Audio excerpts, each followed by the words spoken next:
இன்றைக்கு வரையும் நம்ம வந்து சிபிஐ விசாரணை ஏன் கேட்கறோம்னா, சிபிஐ விசாரிச்சாங்கன்னா உண்மை தன்மையா உள்ள சொல்லுவாங்க. தமிழ்நாடு ஒட்டுமொத்த இந்தியாவின் பட்ஜெட் வந்து 48 லட்சம் கோடி. ஒவ்வொரு முறையும் நம் மேல் வரியை செலுத்தி டாஸ்மார்க் ஏத்துறது, மின்சார கட்டணத்தை ஏத்துறது. அப்ப ஆம்ஸ்ட்ராங்களுடைய கொலைகளுக்கு போகிற போக்கு இங்க கூட தான் தமிழ்நாட்டில் வந்து அதிகமாக வருமானம் தரக்கூடிய மாவட்டங்களுக்கு பார்த்தீங்கன்னா ராகுல் காந்தி அவர்களும் இந்தி கூட்டணி சேர்ந்த தலைவர்களும் ஒரே விஷயத்துல தெளிவா இருக்கிறாங்க. பிஜேபின்னு உள்ள மோடியை வந்தாவே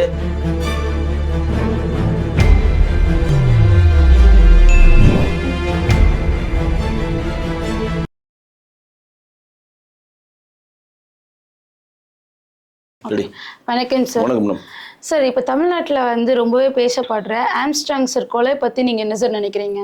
இதில் நினைக்கிறதுக்கு ஒன்றும் கிடையாது. தமிழ்நாட்டில் இருக்கக்கூடிய திராவிட முன்னேற்ற கழக ஆட்சி வந்து சட்டம் ஒழுங்கை இன்றைக்கு வரையும் பேணி பாதுகாக்க தவறிவிட்டது. ஏற்கனவே வந்து நம்ம கள்ளச்சாரத்தில் கிட்டத்தட்ட ஒரு 65 பேர் இழந்தோம். அந்த சூடு தணிவதற்குள்ள ஆம்ஸ்ட்ராங் பிரச்சனை வந்து மிகப்பெரிய பிரச்சனையாக பேசப்படுகிறது. ஆம்ஸ்ட்ராங்கை நீங்கள் எல்லாம் வந்து தமிழ்நாட்டில் இருக்கக்கூடிய ஒரு அரசியல் தலைவராக தான் பார்க்குறீங்க. ஆனால் அவர் வந்து பகுஜன் சமுதாய கட்சியினுடைய ஒரு தேசிய கட்சியினுடைய மாநில தலைவராக எல்லாம் மறந்துடுறீங்க.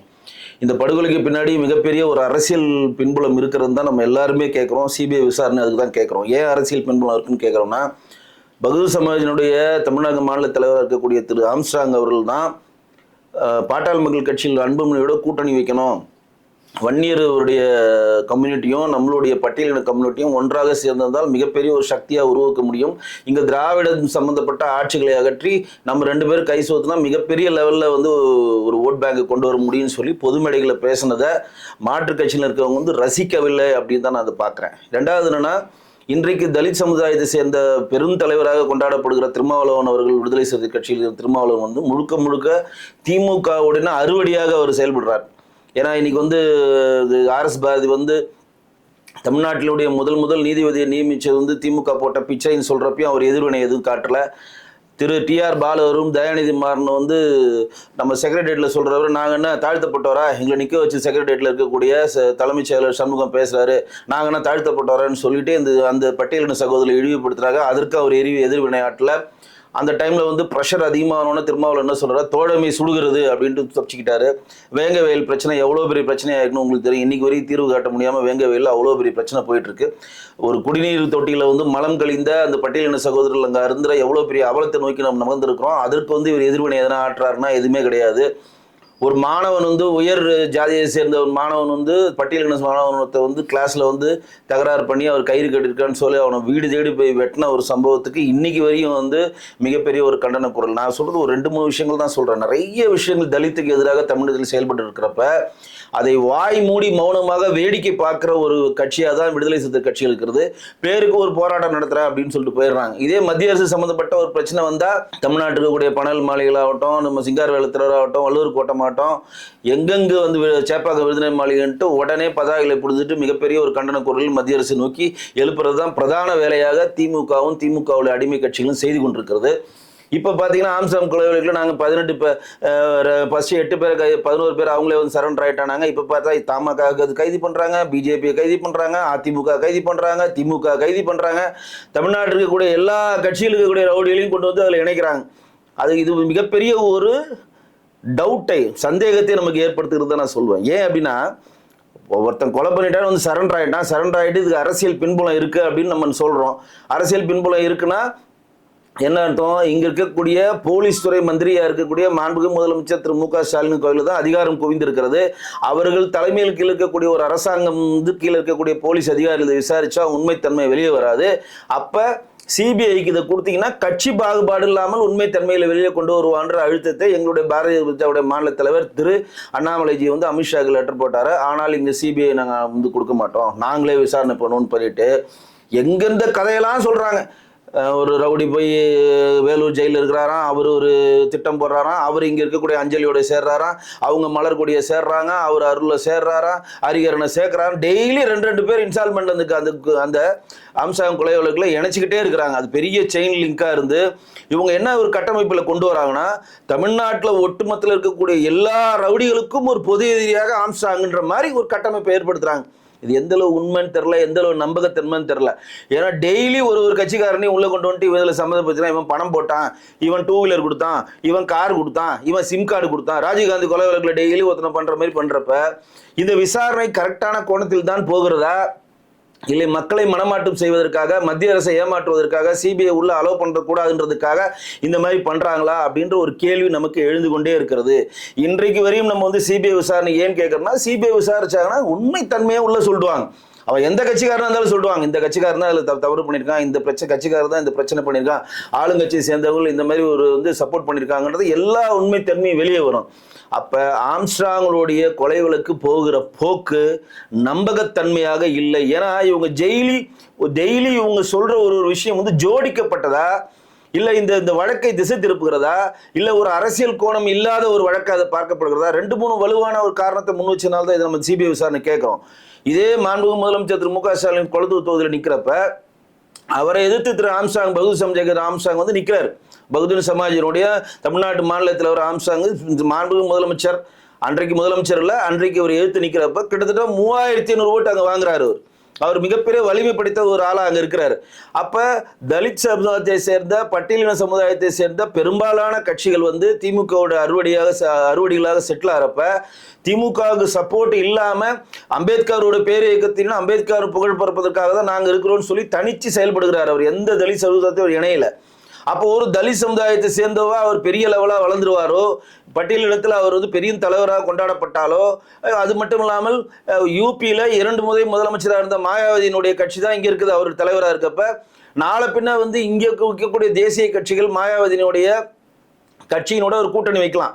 இப்போ கூட யூபியோட சட்டமன்ற தேர்தல் வருகிறது உத்தரப்பிரதேசில், அதில் வந்து பகுஜன் சமாஜ் கட்சியும் வந்து நம்ம பிஜேபி கூட கூட்டணி வைக்கலாம், வைக்காமல் போகலாம். இன்கேஸ் வச்சா ஆல் இண்டியாவில் கூட்டணி நாங்கள் அறிவிக்கிறோம்னு மாயாவதி அறிவிச்சாங்கன்னா இங்கே பிஜேபியும் மாயாவதியும் சேர்ந்து அரசியல் களம் பண்ணுற மாதிரி வரப்போ மிகப்பெரிய ஒரு பட்டியலின லீடராக ஆம்ஸ்ட்ராங் வருவாரான்ற ஒரு அச்சம் கூட இருக்கலாம்.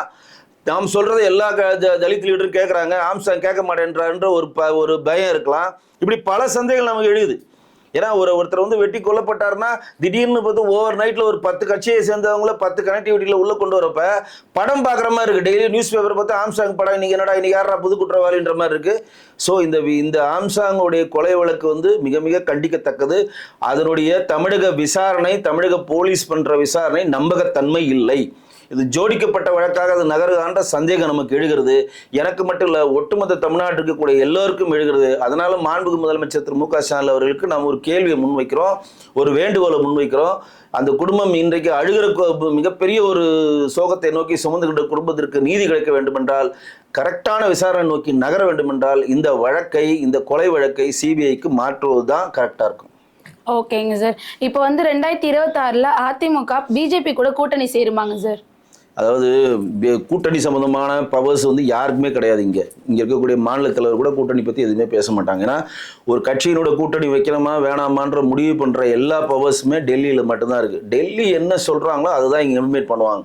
இன்றைக்கு வந்து பிஜேபியும் அதிமுகவும் தனித்தனி செயல்களாக அவரோட வேலையை பார்த்துட்டு இருக்காங்க. அவங்க கட்சியை விளக்குற அவங்க பார்க்குறாங்க, நம்ம கட்சியை விளக்குற நம்ம பார்க்குறோம்.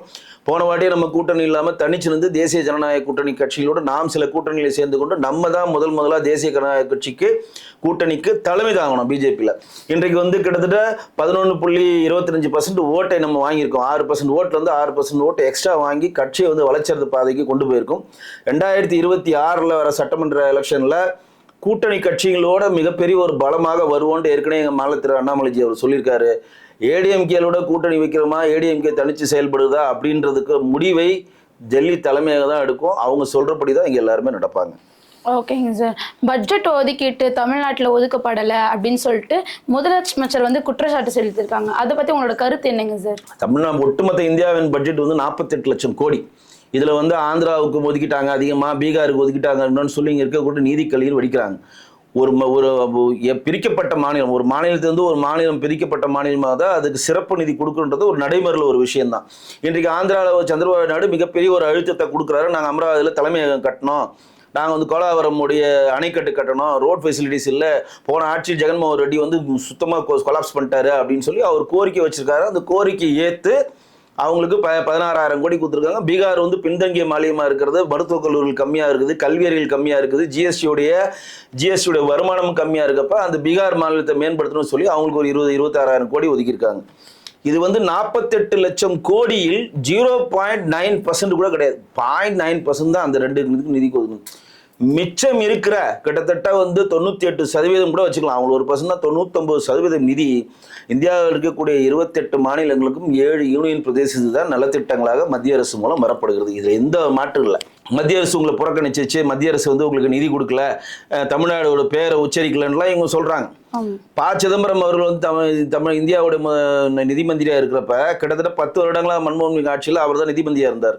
2004 2010 வரையும் இருக்கிறப்ப அவரும் கிட்டத்தட்ட 7 முறை பட்ஜெட் தாக்கல் பண்ணாரு. 7 முறையில் ஒரு வாட்டி கூட ஒரு தமிழகன்ற பெயரை சொல்லவும் இல்லை, தமிழகத்துக்கான சிறப்பு நிதியை ஒரு ஒதுக்கவும் இல்லை. இதற்கு பதில் திமுக கேட்டால் பதில் இல்லை.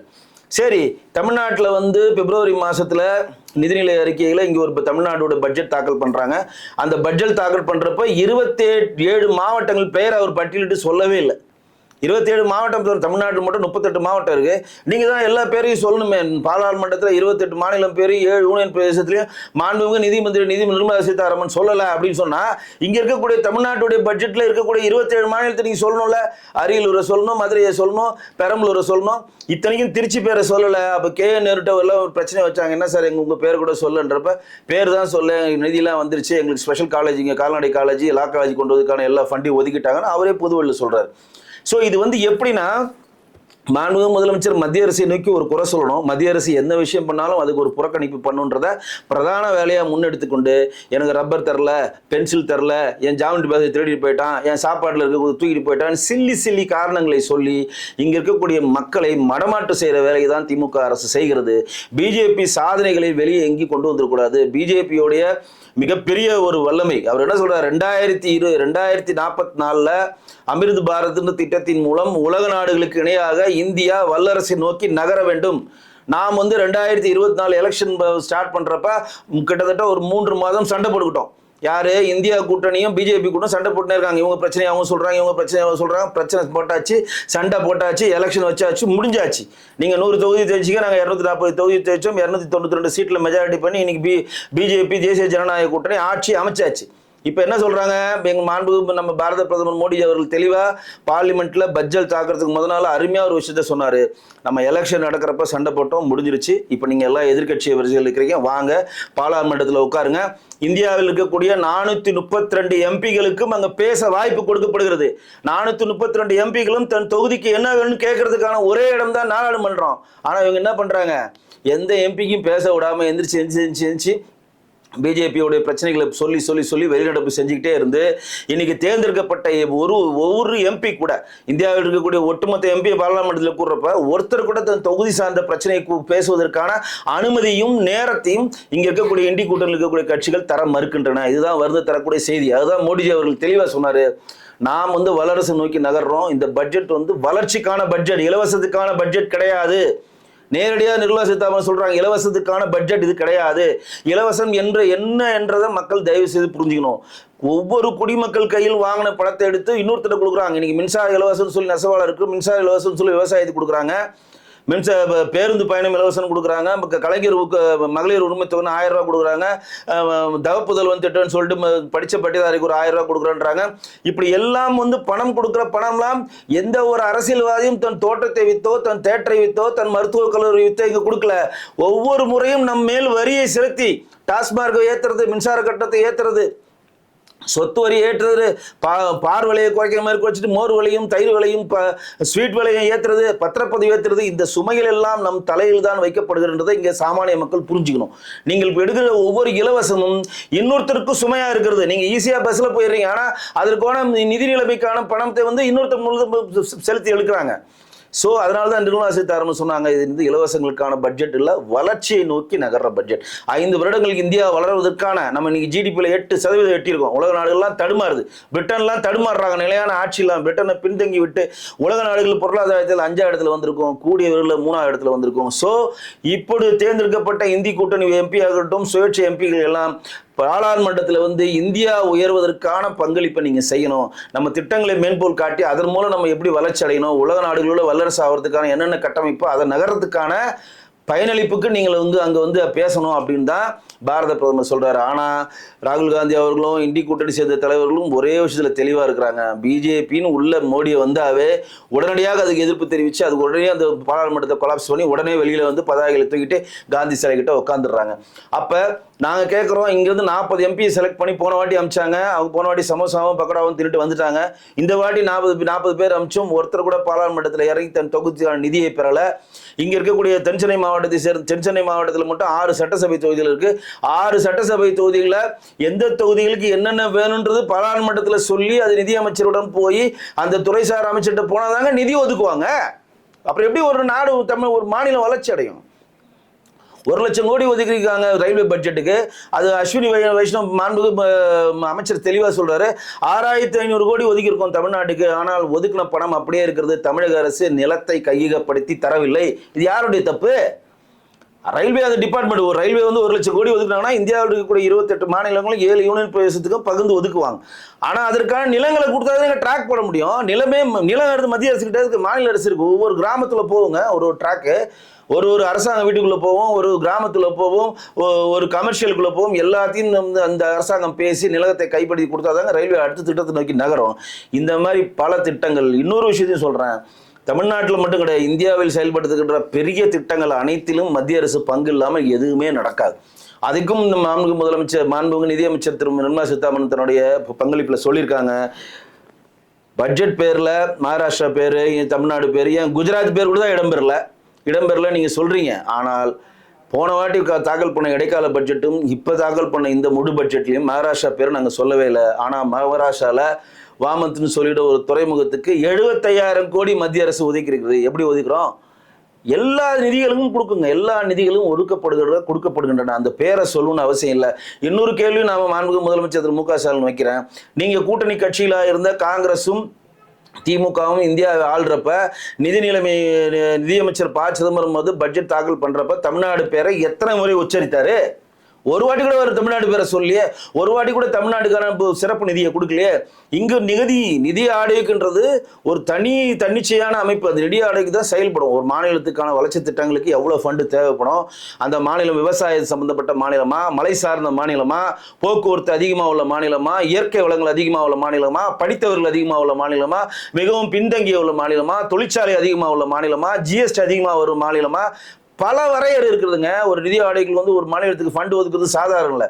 நாங்கள் ஜிஎஸ்டி அதிகமாக கட்டிட்டோம், எங்களுக்கு வந்து நாங்கள் வந்து 100 ரூபா கொடுத்தா எங்களுக்கு வந்து 3 ரூபா தான் கொடுக்குறாங்கன்னு படங்கள் விடுறாங்க. அப்போ நம்ம இந்த கேள்வி வைக்கிறோம். இங்கே கூட தான் தமிழ்நாட்டில் வந்து அதிகமாக வருமானம் தரக்கூடிய மாவட்டங்கள் பார்த்தோன்னா திருவள்ளூர் மாவட்டம், கோயம்புத்தூர், சென்னை, செங்கல்பட்டு, இந்த 4 மாவட்டங்கள் தான் ஒட்டுமொத்த தமிழ்நாட்டுடைய வருமானத்தில் 40% பங்களிப்பு செய்கிறாங்க.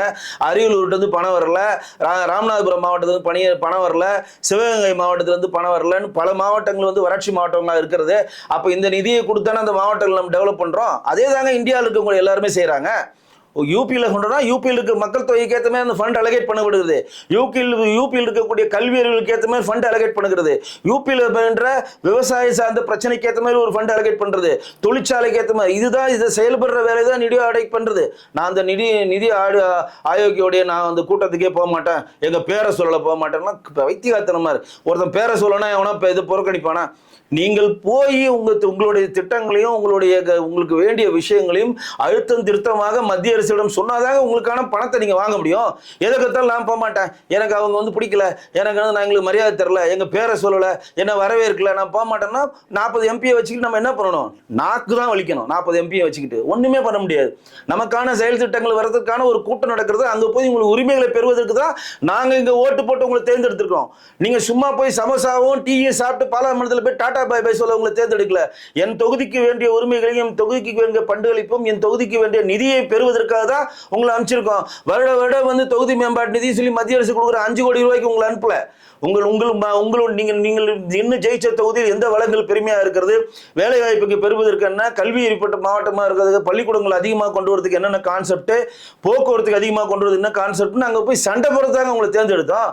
உடனே போகிறது இறங்குறது பாராளுமன்றத்தில் போகிறோன்னா ஒரு 10,000 கூட்டு காமிச்சிட்டு உடனே வெளியில் வந்தால் எப்படி நடக்கும்? அப்போ இங்கே நாம் தேர்ந்தெடுக்கப்பட்ட 40 எம்பியும் பிரயோஜனம் இல்லாமல் இருக்கிறார்கள். இதுதான் மத்திய அரசு கிட்ட நம்ம வந்து இணக்கமான போக்கை கடைபிடிக்காதனால நமக்கு வரக்கூடிய மிகப்பெரிய பிரச்சனை. இதை வந்து மாண்புமிகு முதலமைச்சர் திரு மு க ஸ்டாலின் அவர்கள் நிகழ்ச்சி வாயிலாக ஒரு கோரிக்கை என்ன மாதிரி நிறைய பேர் வைக்கிறாங்க. மத்திய அரசு நடத்துகிற எல்லா திட்டங்களும் எல்லா கூட்டங்களுக்கும் தயவு செய்து நீங்கள் போய் உங்கள் பங்களிப்பை கொடுத்து தமிழ்நாட்டுக்கு வேண்டிய நிதியை சண்டை போட்டு பெற்று தமிழ்நாட்டுக்கு வேண்டிய கட்டமைப்பை நீங்கள் உரிமையுடன் கேட்டு பெற்றால் தான் இங்கே தமிழ்நாடு வளம் பெறும். சின்ன சின்ன அற்ப காரணங்களுக்காக நீங்கள் அந்த கூட்டத்தை ரத்து பண்ணிங்கன்னா பாதிக்கப்பட போகிறது தமிழக மக்கள் மட்டும்தான். நன்றி சார். இது வரைக்கும் எங்களோட பரிந்துரையாடலுக்கு ரொம்ப ரொம்ப நன்றி சார். நன்றி. இன்னொரு பிரபலங்களோட நான் உங்களை சந்திக்கிறேன். இது தேர்டை தமிழ்.